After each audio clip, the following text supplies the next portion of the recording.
you know, 8B. Mais c'est le Capitaine Crochet, pirate, salut, comment ça va?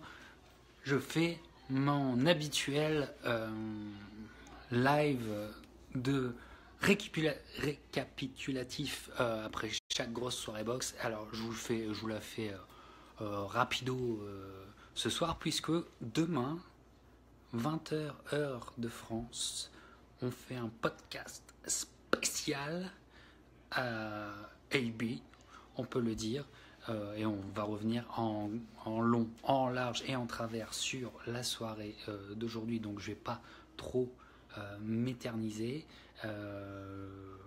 Mes petits pirates, on va voir si il y a du monde en pleine nuit. Je crois que peut-être Adrien Brunner vous a endormi, mais force est de constater que ça a été excellentissime, si on ne parle pas du combat principal qui était quand même pas mal.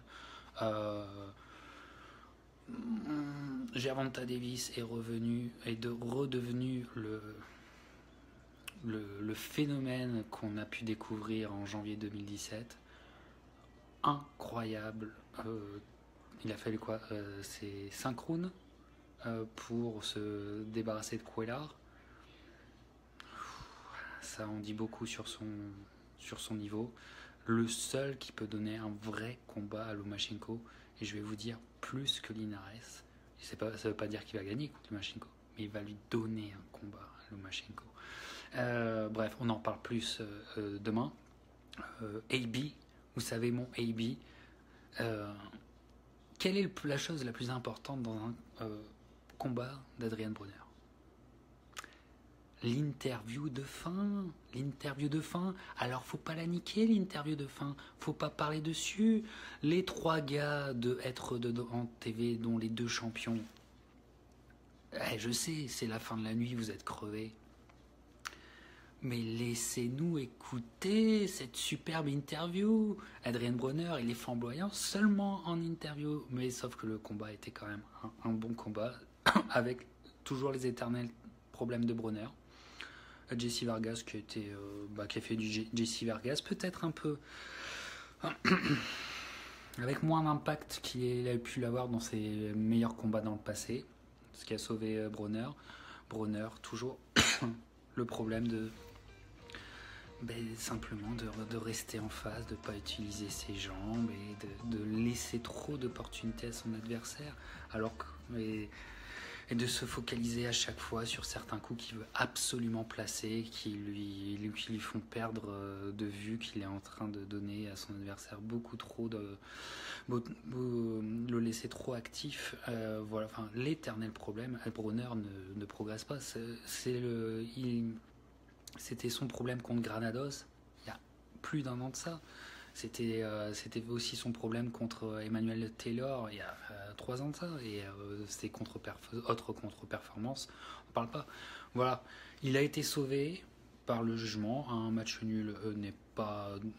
Moi j'avais un match nul, donc c'est pas démérité. Au mieux j'avais Brunner, mais vraiment à 115, 113 quoi. Voilà, j'aurais pu accepter, mais voilà, Brunner, est-ce qu'il a été le boxeur le plus... avec les coups les plus intéressants? Oui, mais est-ce qu'il a été foncièrement le plus actif? Non. Donc, la question se pose pour les juges. Et je trouve que c'est un très, très beau jugement.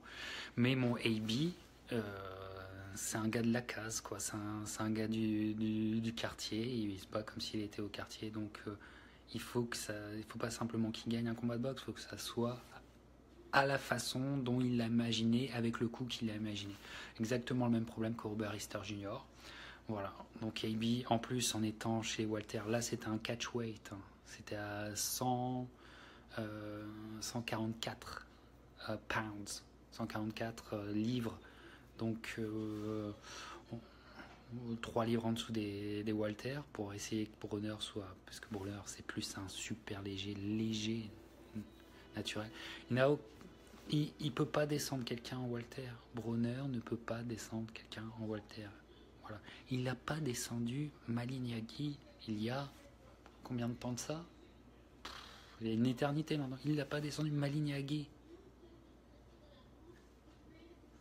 Et il a laissé à l'époque déjà Malignagui trop actif pour rester dans le combat. Alors que Malignagui frappe comme une mouche. Pas un poids mouche, une vraie mouche. Voilà, Ted, je te dis yo.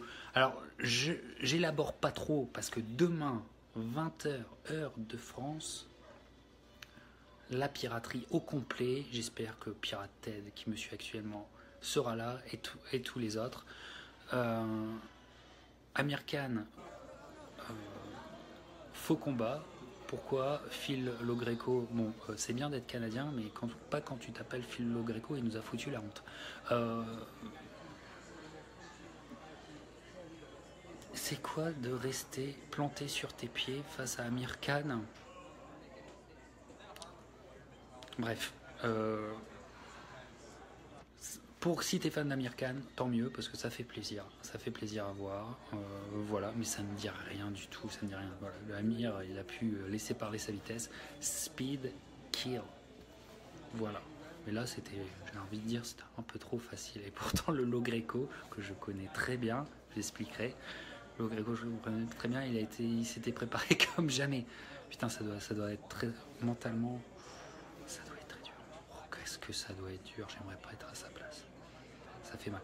Un autre à qui j'aimerais pas être à la place, c'est Monsieur être dedans, sport. Voilà. Bon, t'es mauvais, on le sait, je ne fais que le répéter, t'es mauvais, t'invites 2 invités qui font ce qu'ils peuvent, c'est pas des professionnels des médias, c'est des boxeurs, bon, voilà.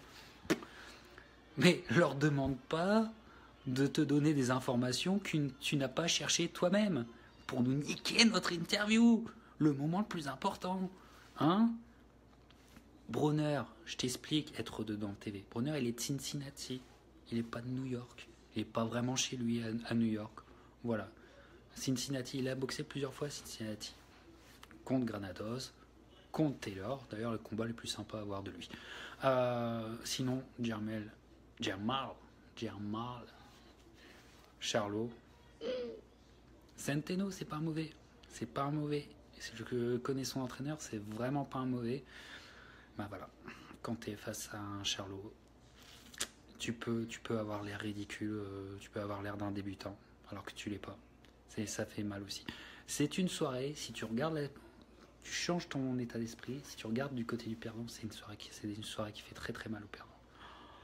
Parce que il y a plusieurs perdants ce soir, c'est l'humiliation. Lo-Greco, Centeno, Cuellar. Oh là là, c'est des défaites où ton aura déjà t'en as plus. Et voilà. Mais en tout cas, du côté des gagnants, wow, impressionnant. Belle boxe aussi, on s'attendait de côté de Frampton, qui je pense finit la carrière d'Honor, un 12 rounds. Et ça, voilà, il a déroulé. Il a déroulé. Mais que vous dire en fait, encore une fois. Comment est-il compréhensible que Bronner soit un nom encore de la boxe et un nom chez Al Haymon? Ça n'a aucun sens, son histoire à Bronner. Ça n'a plus aucun sens. Voilà. Mais bon, j'ai eu une bronite aiguë pendant toute la semaine. Alors, hey, you know, AB, demain, 20h, heure de France, toute la piraterie avec nous. Ciao!